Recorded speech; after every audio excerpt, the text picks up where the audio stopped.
بسم اللہ الرحمن الرحیم، شروع اللہ کے نام سے جو رحمان و رحیم ہے۔ والشمس وضحاها والقمر اذا تلاها والنهار اذا جلاها والليل اذا يغشاها والسماء وما بناها۔ سورج اور اس دھوپ کی قسم اور چاند کی قسم جبکہ وہ اس کے پیچھے آتا ہے، اور دن کی قسم جبکہ وہ سورج کو نمایاں کر دیتا ہے، اور رات کی قسم جبکہ وہ سورج کو ڈھانک لیتی ہے، اور آسمان کی اور اس ذات کی قسم جس نے اسے قائم کیا۔ دھوپ کی قسم اصل میں لفظ ضحیٰ استعمال کیا گیا ہے جو سورج کی روشنی اور اس کی حرارت دونوں پر دلالت کرتا ہے۔ اگرچہ عربی زبان میں اس کے معروف معنی چاشت کے وقت کے ہیں، جبکہ سورج طلوع ہونے کے بعد خاصا بلند ہو جاتا ہے، لیکن جب سورج چڑھتا ہے تو صرف روشنی ہی نہیں دیتا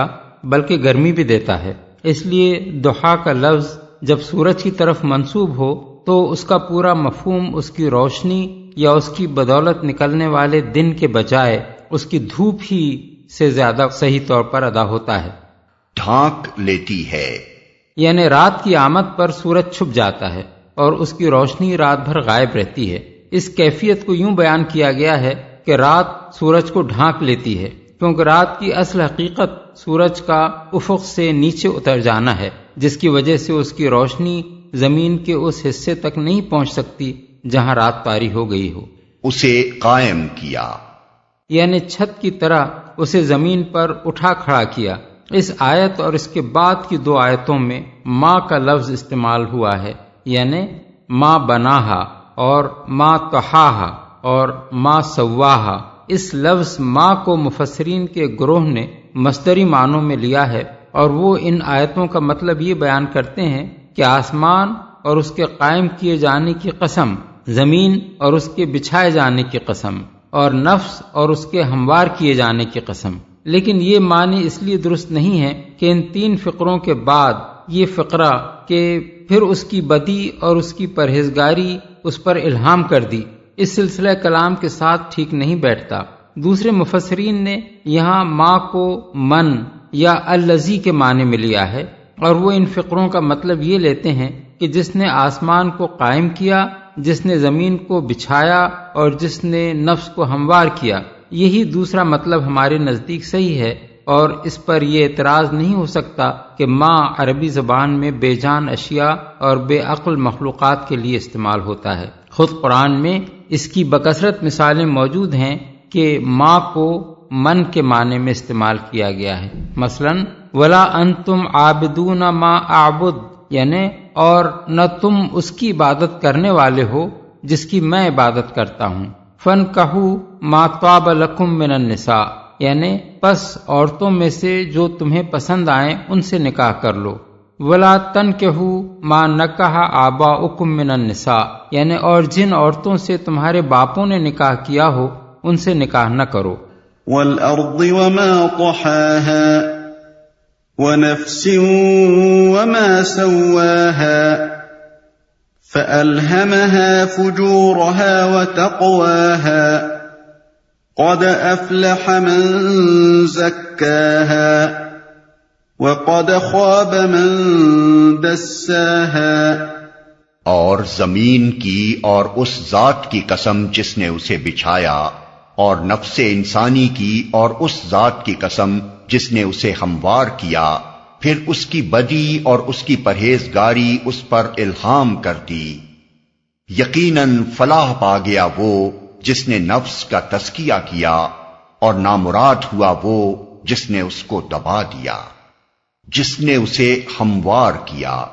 ہموار کرنے سے مراد یہ ہے کہ اس کو ایسا جسم عطا کیا جو اپنے قامت راست اور اپنے ہاتھ پاؤں اور اپنے دماغ کے اعتبار سے انسان کی سی زندگی بسر کرنے کے لیے موزوں ترین تھا۔ اس کو دیکھنے، سننے، چھونے، چکھنے اور سونگنے کے ایسے حواس عطا کیے جو اپنے تناسب اور اپنی خصوصیات کی بنا پر اس کے لیے بہترین ذریعہ علم بن سکتے تھے۔ اس کو قوت عقل و فکر، قوت استدلال و استنباط، قوت خیال، قوت حافظہ، قوت تمیز، قوت فیصلہ، قوت ارادی اور دوسری ایسی ذہنی قوتیں عطا کیں جن کی بدولت وہ دنیا میں اس کام کے قابل ہوا جو انسان کے کرنے کا ہے۔ اس کے علاوہ ہموار کرنے میں یہ مفہوم بھی شامل ہے کہ اسے پیدائشی گناہگار اور جبلی بدماش بنا کر نہیں بلکہ راست اور سیدھی فطرت پہ پیدا کیا، اور اس کی ساخت میں کوئی خلقی کجی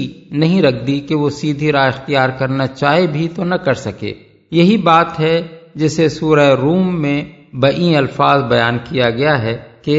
فطرت اللہ التی فطر الناس علیہا، یعنی قائم ہو جاؤ اس فطرت پر جس پر اللہ تعالیٰ نے انسانوں کو پیدا کیا ہے، آیت 30۔ اور اسی بات کو نبی صلی اللہ علیہ وسلم نے ایک حدیث میں یوں بیان فرمایا ہے کہ کوئی بچہ ایسا نہیں ہے جو فطرت کے سوا کسی اور چیز پر پیدا ہوتا ہو، پھر اس کے ماں باپ اسے یہودی یا نصرانی یا مجوسی بنا دیتے ہیں۔ یہ ایسا ہی ہے جیسے جانور کے پیٹ سے پورا کا پورا صحیح و سالم بچہ پیدا ہوتا ہے، کیا تم ان میں کسی کا کان کٹا ہوا پاتے ہو؟ بحوالہ بخاری و مسلم۔ یعنی یہ مشرکین ہیں جو بعد میں اپنے اوہام جاہلیت کی بنا پر جانوروں کے کان کاٹتے ہیں، ورنہ خدا کسی جانور کو ماں کے پیٹ سے کٹے ہوئے کان لے کر پیدا نہیں کرتا۔ ایک اور حدیث میں حضور کا ارشاد ہے، میرا رب فرماتا ہے کہ میں نے اپنے تمام بندوں کو حنیف یعنی صحیح الفطرت پیدا کیا تھا، پھر شیاطین نے آ کر ان کو ان کے دین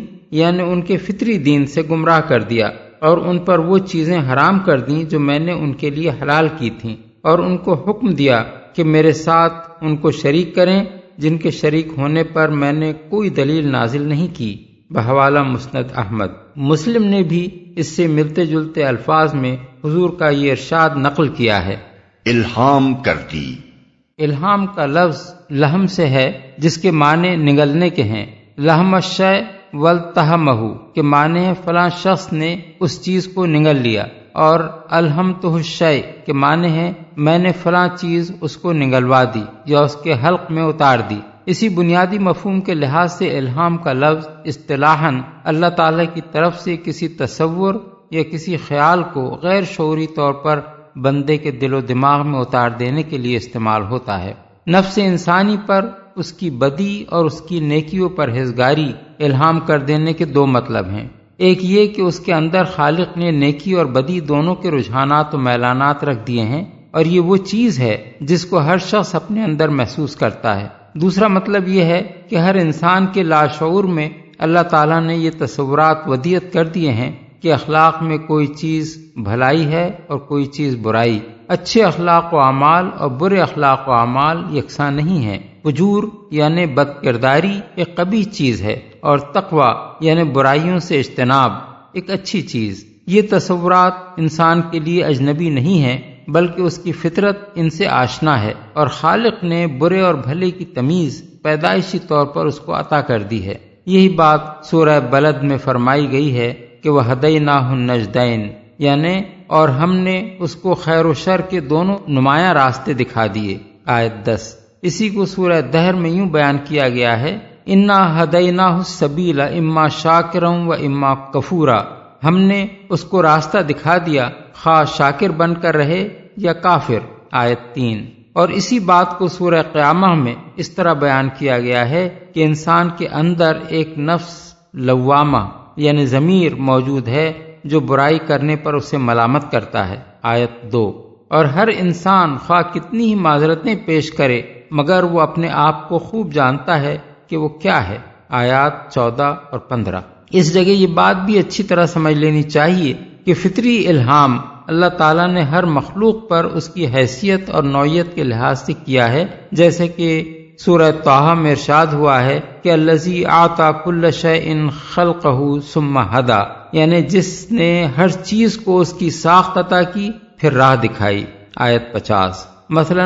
حیوانات کی ہر نوع کو اس کی ضروریات کے مطابق الہامی علم دیا گیا ہے، جس کی بنا پر مچھلی کو آپ سے آپ تیرنا، پرندے کو اڑنا، شہد کی مکھی کو چھتا بنانا اور بے کو گھونسلہ تیار کرنا آ جاتا ہے۔ انسان کو بھی اس کی مختلف حیثیتوں کے لحاظ سے الگ الگ قسم کے الہامی علوم دیے گئے ہیں۔ انسان کی ایک حیثیت یہ ہے کہ وہ ایک حیوانی وجود ہے، اور اس حیثیت سے جو الہامی علم اس کو دیا گیا ہے اس کی ایک نمایاں ترین مثال بچے کا پیدا ہوتے ہی ماں کا دودھ چوسنا ہے، جس کی تعلیم اگر خدا نے فطری طور پر اسے نہ دی ہوتی تو کوئی اسے یہ فن نہ سکھا سکتا تھا۔ اس کی دوسری حیثیت یہ ہے کہ وہ ایک عقلی وجود ہے۔ اس حیثیت سے خدا نے انسان کی آفرینش کے آغاز سے مسلسل اس کو الہامی رہنمائی دی ہے، جس کی بدولت وہ پے در پے اکتشافات اور ایجادات کر کے تمدن میں ترقی کرتا رہا ہے۔ ان ایجادات و اکتشافات کی تاریخ کا جو شخص بھی مطالعہ کرے گا وہ محسوس کرے گا کہ ان میں سے شاید ہی کوئی ایسی ہو جو محض انسانی فکر و کاوش کا نتیجہ ہو، ورنہ ہر ایک کی ابتدا اسی طرح ہوئی ہے کہ یکایک کسی شخص کے ذہن میں ایک بات آ گئی اور اس کی بدولت اس نے کسی چیز کا اکتشاف کیا یا کوئی چیز ایجاد کر لی۔ ان دونوں حیثیتوں کے علاوہ انسان کی ایک اور حیثیت یہ ہے کہ وہ ایک اخلاقی وجود ہے، اور اس حیثیت سے بھی اللہ تعالیٰ نے اسے خیر و شر کا امتیاز اور خیر کے خیر اور شر کے شر ہونے کا احساس الہامی طور پر عطا کیا ہے۔ یہ امتیاز و احساس ایک عالمگیر حقیقت ہے جس کی بنا پر دنیا میں کبھی کوئی انسانی معاشرہ خیر و شر کے تصورات سے خالی نہیں رہا ہے، اور کوئی ایسا معاشرہ نہ تاریخ میں کبھی پایا گیا ہے نہ اب پایا جاتا ہے جس کے نظام میں بھلائی اور برائی پر جزا اور سزا کی کوئی نہ کوئی صورت اختیار نہ کی گئی ہو۔ اس چیز کا ہر زمانے، ہر جگہ اور ہر مرحلہ تہذیب و تمدن میں پایا جانا اس کے فطری ہونے کا صریح ثبوت ہے، اور مزید برآں یہ اس بات کا ثبوت بھی ہے کہ ایک خالق حکیم و دانا نے اسے انسان کی فطرت میں ودیت کیا ہے، کیونکہ جن اجزاء سے انسان مرکب ہے اور جن قوانین کے تحت دنیا کا مادی نظام چل رہا ہے ان کے اندر کہیں اخلاق کے ماخذ کی نشاندہی نہیں کی جا سکتی۔ جس نے اس کو دبا دیا، یہ ہے وہ بات جس پر ان چیزوں کی قسم کھائی گئی ہے جو اوپر کی آیات میں مذکور ہوئی ہیں۔ اب غور کیجئے کہ وہ چیزیں اس پر کس طرح دلالت کرتی ہیں۔ قرآن میں اللہ تعالیٰ کا قاعدہ یہ ہے کہ جن حقائق کو وہ انسان کے ذہن نشین کرانا چاہتا ہے ان کی شہادت میں وہ سامنے کی چند ایسی نمایاں ترین چیزوں کو پیش کرتا ہے جو ہر آدمی کو اپنے گرد و پیش کی دنیا میں یا خود اپنے وجود میں نظر آتی ہیں۔ اسی قاعدے کے مطابق یہاں دو چیزوں کو ایک دوسرے کے مقابلے میں پیش کیا گیا ہے جو ایک دوسرے سے متضاد ہیں، اس لیے ان کے آثار اور نتائج بھی یکساں نہیں ہیں بلکہ لازماً ایک دوسرے سے مختلف ہیں۔ ایک طرف سورج ہے اور دوسری طرف چاند۔ سورج کی روشنی نہایت تیز ہے، اس میں گرمی بھی ہے، اس کے مقابلے میں چاند اپنی کوئی روشنی نہیں رکھتا۔ سورج کی موجودگی میں وہ آسمان پر موجود بھی ہو تو بے نور ہوتا ہے، وہ اس وقت چمکتا ہے جب سورج چھپ جائے، اور اس وقت بھی اس کی روشنی نہ اتنی تیز ہوتی ہے کہ رات کو دن بنا دے، نہ اس میں کوئی گرمی ہوتی ہے کہ وہ کام کر سکے جو سورج کی گرمی کرتی ہے، لیکن اس کے اپنے کچھ اثرات ہیں جو سورج کے اثرات سے بالکل مختلف ہوتے ہیں۔ اسی طرح ایک طرف دن ہے اور دوسری طرف رات، دونوں ایک دوسرے کی ضد ہیں، دونوں کے اثرات اور نتائج باہم اس قدر مختلف ہیں کہ کوئی ان کو یکساں نہیں کہہ سکتا، حتیٰ کہ ایک بے وقوف سے بے وقوف آدمی کے لیے بھی یہ کہنا ممکن نہیں ہے کہ رات ہوئی تو کیا اور دن ہوا تو کیا، کسی سے کوئی فرق نہیں پڑتا۔ اسی طرح ایک طرف آسمان ہے جسے خالق نے بلند اٹھایا ہے، اور دوسری طرف زمین ہے جسے پیدا کرنے والے نے آسمان کے نیچے فرش کی طرح بچھا دیا ہے۔ دونوں اگرچہ ایک ہی کائنات اور اس کے نظام اور اس کی مصلحتوں کی خدمت کر رہے ہیں، لیکن دونوں کے کام اور ان کے اثرات و نتائج میں زمین و آسمان کا فرق ہے۔ ان آفاقی شہادتوں کو پیش کرنے کے بعد خود انسان کے اپنے نفس کو لیا گیا ہے اور بتایا گیا ہے کہ اسے اعضاء اور حواس اور ذہنی قوتوں کے متناسب امتزاج سے ہموار کر کے خالق نے اس کے اندر بھلائی اور برائی دونوں کے میلانات، رجحانات اور محرکات رکھ دیے ہیں جو ایک دوسرے کی ضد ہیں، اور الہامی طور پر اسے ان دونوں کا فرق سمجھا دیا ہے کہ ایک فجور ہے اور وہ بری چیز ہے، اور دوسرا تقویٰ ہے اور وہ اچھی چیز۔ اب اگر سورج اور چاند، دن اور رات، زمین اور آسمان یکساں نہیں ہیں بلکہ ان کے اثرات اور نتائج ایک دوسرے سے لازماً مختلف ہیں، تو نفس کا فجور اور تقویٰ دونوں ایک دوسرے کی ضد ہونے کے باوجود یکساں کیسے ہو سکتے ہیں؟ انسان خود اس دنیا میں بھی نیکی اور بدی کو یکساں نہیں سمجھتا اور نہیں مانتا، خواہ اس نے اپنے بنائے ہوئے فلسفوں کی روح سے خیر و شر کے کچھ بھی معیار تجویز کر لیے ہوں۔ بہرحال جس چیز کو بھی وہ نیکی سمجھتا ہے اس کے متعلق وہ یہ رائے رکھتا ہے کہ وہ قابل قدر ہے، تعریف اور صلے اور انعام کی مستحق ہے، بخلاف اس کے جس چیز کو بھی وہ بدی سمجھتا ہے اس کے بارے میں اس کی اپنی بے لاگ رائے یہ ہے کہ وہ مذمت اور سزا کی مستحق ہے، لیکن اصل فیصلہ انسان کے ہاتھ میں نہیں ہے بلکہ اس خالق کے ہاتھ میں ہے جس نے انسان کا فجور اور تقوی اس پر الہام کیا ہے۔ فجور وہی ہے جو خالق کے نزدیک فجور ہے اور تقوی وہی ہے جو اس کے نزدیک تقوی ہے۔ خالق کے ہاں ان دونوں کے دو الگ نتائج ہیں، ایک کا نتیجہ یہ ہے کہ جو اپنے نفس کا تزکیہ کرے وہ فلاح پائے، اور دوسرے کا نتیجہ یہ ہے کہ جو اپنے نفس کو دبا دے وہ نامراد ہو۔ تزکیے کے معنی ہیں پاک کرنا، ابھارنا اور نشو و نما دینا۔ سیاق و سباق سے اس کا صاف مطلب یہ ہے کہ جو اپنے نفس کو فجور سے پاک کرے، اس کو ابھار کر تقوی کی بلندی پر لے جائے اور اس کے اندر بھلائی کو نشو و نما دے،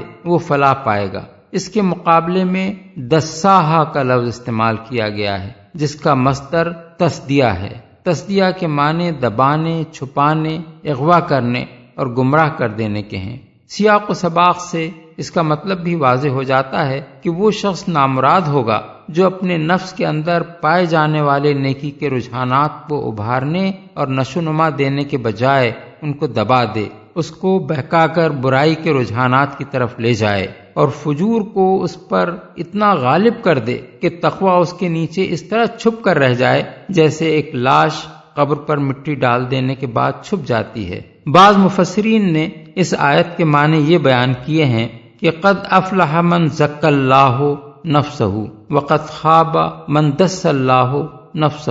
یعنی فلاح پا گیا وہ جس کے نفس کو اللہ نے پاک کر دیا اور نامراد ہوا وہ جس کے نفس کو اللہ نے دبا دیا۔ لیکن یہ تفسیر اول تو زبان کے لحاظ سے قرآن کے طرز بیان کے خلاف ہے، کیونکہ اگر اللہ تعالیٰ کو یہی بات کہنی مقصود ہوتی تو وہ یوں فرماتا کہ قد افلحت من زکاہ اللہ وقد خابت من دساہ اللہ، یعنی فلاح پا گیا وہ نفس جس کو اللہ نے پاک کر دیا اور نامراد ہو گیا وہ نفس جس کو اللہ نے دبا دیا۔ دوسرے یہ تفسیر اسی موضوع پر قرآن کے دوسرے بیانات سے ٹکراتی ہے۔ سورہ اعلیٰ میں اللہ تعالیٰ کا ارشاد ہے قد افلح من تزکا، یعنی فلاح پا گیا وہ جس نے پاکیزگی اختیار کی، آیت 14۔ سورہ عبسہ میں اللہ تعالیٰ نے رسول اللہ صلی اللہ علیہ وسلم کو خطاب کر کے فرمایا وما علیک الا یزکا، یعنی اور تم پر کیا ذمہ داری ہے اگر وہ پاکیزگی نہ اختیار کرے۔ ان دونوں آیتوں میں پاکیزگی اختیار کرنا بندے کا فعل قرار دیا گیا ہے۔ اس کے علاوہ قرآن میں جگہ جگہ یہ حقیقت بیان کی گئی ہے کہ اس دنیا میں انسان کا امتحان لیا جا رہا ہے۔ مثلا سورہ دہر میں فرمایا ہم نے انسان کو ایک مخلوط نطفے سے پیدا کیا تاکہ اس کی آزمائش کریں، اسی لیے اسے ہم نے سمیع و بصیر بنایا، آیت 2۔ اور سورہ ملک میں فرمایا جس نے موت اور زندگی کو ایجاد کیا تاکہ تمہیں آزمائے کون تم میں بہتر عمل کرنے والا ہے، آیت 2۔ اب یہ ظاہر ہے کہ امتحان سرے سے ہی بے معنی ہو جاتا ہے اگر امتحان لینے والا پہلے ہی ایک امیدوار کو ابھار دے اور دوسرے کو دبا دے۔ اس لیے صحیح تفسیر وہی ہے جو قتادہ، اکرمہ، مجاہد اور سعید بن جبیر نے بیان کی ہے کہ زکاہا اور دساہا کا فاعل بندہ ہے نہ کہ خدا۔ رہی وہ حدیث جو ابن ابی حاتم نے عن جویبر بن سعید عن الضحاک عن ابن عباس کی سند سے نقل کی ہے کہ خود رسول اللہ صلی اللہ علیہ وسلم نے اس آیت کا مطلب یہ بیان فرمایا کہ افلحت نفس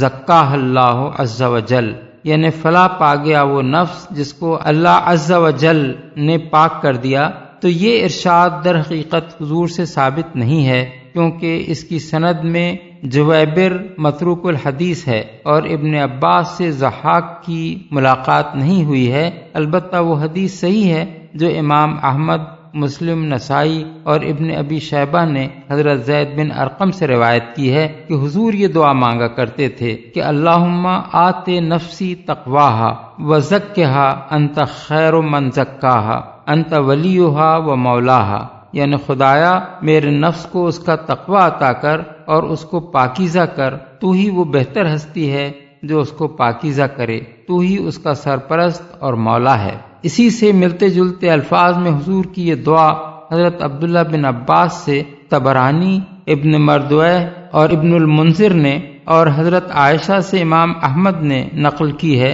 اس کا مطلب در حقیقت یہ ہے کہ بندہ تو صرف تقوی اور تزکیہ کی خواہش اور طلب ہی کر سکتا ہے، رہا اس کا نصیب ہو جانا تو بہرحال اللہ ہی کی توفیق پر منحصر ہے، اور یہی حال تجزیہ کا بھی ہے۔ اللہ زبردستی کسی کے نفس کو نہیں دباتا، مگر جب بندہ اس پر تل جائے تو اللہ تعالیٰ اسے تقوی اور تزکیہ کی توفیق سے محروم کر دیتا ہے اور اسے چھوڑ دیتا ہے کہ اپنے نفس کو جس گندگی کے ڈھیر میں دبانا چاہے دبا دے۔ كذبت ثمود بطغواها إذ انبعث أشقاها فقال لهم رسول الله ناقة الله وسقياها۔ سمود نے اپنی سرکشی کی بنا پر جھٹلایا۔ جب اس قوم کا سب سے زیادہ شقی آدمی بپھر کر اٹھا تو اللہ کے رسول نے ان لوگوں سے کہا کہ خبردار اللہ کی اونٹنی کو ہاتھ نہ لگانا اور اس کے پانی پینے میں مانے نہ ہونا۔ سمود نے اوپر کی آیات میں جن باتوں کو اصولاً بیان کیا گیا ہے، اب انہی کی وضاحت ایک تاریخی نظیر سے کی جا رہی ہے۔ یہ کس بات کی نظیر ہے اور اوپر کے بیان سے اس کا کیا تعلق ہے؟ اس کو سمجھنے کے لیے قرآن مجید کے دوسرے بیانات کی روشنی میں ان دو بنیادی حقیقتوں پر اچھی طرح غور کرنا چاہیے جو آیات 7 تا 10 میں بیان کی گئی ہیں۔ اولاً ان میں فرمایا گیا ہے کہ نفس انسانی کو ایک ہموار و مستقیم فطرت پر پیدا کر کے اللہ تعالیٰ نے اس کا فجور اور اس کا تقوی اس پر الہام کر دیا۔ قرآن اس حقیقت کو بیان کرنے کے ساتھ یہ بھی واضح کرتا ہے کہ فجور و تقوی کا یہ الہامی علم اس بات کے لیے کافی نہیں ہے کہ ہر شخص خود ہی اس سے تفصیلی ہدایت حاصل کر لے، بلکہ اس غرض کے لیے اللہ تعالیٰ نے وحی کے ذریعے سے انبیاء علیہم السلام کو مفصل ہدایت دی، جس میں وضاحت کے ساتھ یہ بتا دیا گیا کہ فجور کا اطلاق کن کن چیزوں پر ہوتا ہے جن سے بچنا چاہیے، اور تقوی کس چیز کا نام ہے اور وہ کیسے حاصل ہوتا ہے۔ اگر انسان وحی کے ذریعے سے آنے والی اس واضح ہدایت کو قبول نہ کرے تو وہ نہ فجور سے بچ سکتا ہے نہ تقوی کا راستہ پا سکتا ہے۔ ثانیاً ان آیات میں فرمایا گیا ہے کہ جزا اور سزا وہ لازمی نتائج ہیں جو فجور اور تقوی میں سے کسی ایک کے اختیار کرنے پر مترتب ہوتے ہیں۔ نفس کو فجور سے پاک کرنے اور تقوی سے ترقی دینے کا نتیجہ فلاح ہے، اور اس کے اچھے رجحانات کو دبا کر فجور میں غرق کر دینے کا نتیجہ نامرادی اور ہلاکت و بربادی۔ اسی بات کو سمجھانے کے لیے ایک تاریخی نظیر پیش کی جا رہی ہے، اور اس کے لیے سمود کی قوم کو بطور نمونہ لیا گیا ہے، کیونکہ پچھلی تباہ شدہ قوموں میں سے جس قوم کا علاقہ اہل مکہ سے قریب ترین تھا وہ یہی تھی۔ شمالی حجاز میں اس کے تاریخی آثار موجود تھے جن سے اہل مکہ شام کی طرف اپنے تجارتی سفروں میں ہمیشہ گزرتے رہتے تھے، اور جاہلیت کے اشعار میں جس طرح اس قوم کا ذکر کثرت سے آیا ہے، اس سے معلوم ہوتا ہے کہ اہل عرب میں اس کی تباہی کا چرچا عام تھا۔ جھٹلایا یعنی حضرت صالح علیہ السلام کی نبوت کو جھٹلا دیا جو ان کی ہدایت کے لیے بھیجے گئے تھے، اور اس جھٹلانے کی وجہ ان کی یہ سرکشی تھی کہ وہ اس فجور کو چھوڑنے کے لیے تیار نہ تھے جس میں وہ مبتلا ہو چکے تھے، اور اس تقوی کو قبول کرنا انہیں گوارا نہ تھا جس کی طرف حضرت صالح انہیں دعوت دے رہے تھے۔ اس کی تفصیل کے لیے ملاحظہ ہو سورہ الاعراف آیات 73 تا 76، سورہ ہود آیات 61 اور 62، سورہ الشعراء آیات 141 تا 153، سورہ النمل آیات 45 تا 49، سورہ القمر آیات 23 تا 25۔ مانے نہ ہونا۔ قرآن مجید میں دوسرے مقامات پر اس کی تفصیل یہ بتائی گئی ہے کہ سمود کے لوگوں نے حضرت صالح کو چیلنج دیا تھا کہ اگر تم سچے ہو تو کوئی نشانی یعنی معجزہ پیش کرو۔ اس پر حضرت صالح نے ایک اونٹنی کو معجزے کے طور پر ان کے سامنے حاضر کر دیا اور ان سے کہا کہ یہ اللہ کی اونٹنی ہے، یہ زمین میں جہاں چاہے گی چرتی پھرے گی، ایک دن سارا پانی اس کے لیے مخصوص ہوگا اور دوسرا دن تم سب کے لیے اور تمہارے جانوروں کے لیے رہے گا۔ اگر تم نے اس کو ہاتھ لگایا تو یاد رکھو کہ تم پر سخت عذاب نازل ہو جائے گا۔ اس پر وہ کچھ مدت تک ڈرتے رہے، پھر انہوں نے اپنے اس سب سے زیادہ شریر اور سرکش سردار کو پکارا کہ اس اونٹنی کا قصہ تمام کر دے، اور وہ اس کام کا ذمہ لے کر اٹھ کھڑا ہوا۔ سورہ الاعراف آیت 73، سورہ الشعراء آیات 154 تا 156، سورہ القمر آیت 29۔ فَكَذَّبُوهُ فَعَقَرُوهَا فَدَمْدَمَ عَلَيْهِمْ رَبُّهُم بِذَنبِهِمْ فَسَوَّاهَا وَلَا يَخَافُ عُقْبَاهَا، مگر انہوں نے اس کی بات کو جھوٹا قرار دیا اور اونٹنی کو مار ڈالا۔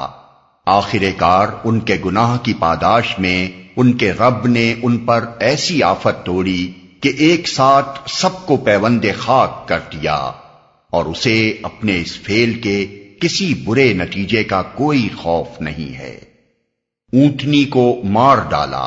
سورہ اعراف میں ہے کہ اونٹنی کو مارنے کے بعد سمود کے لوگوں نے حضرت صالح سے کہا اب لے آؤ وہ عذاب جس سے تم ہمیں ڈراتے تھے، آیت 77۔ اور سورہ ہود میں ہے کہ حضرت صالح نے ان سے کہا 3 دن اپنے گھروں میں اور مزے کر لو، اس کے بعد عذاب آ جائے گا، اور یہ ایسی تنبیہ ہے جو جھوٹی ثابت نہ ہوگی، آیت 65۔ کوئی خوف نہیں ہے،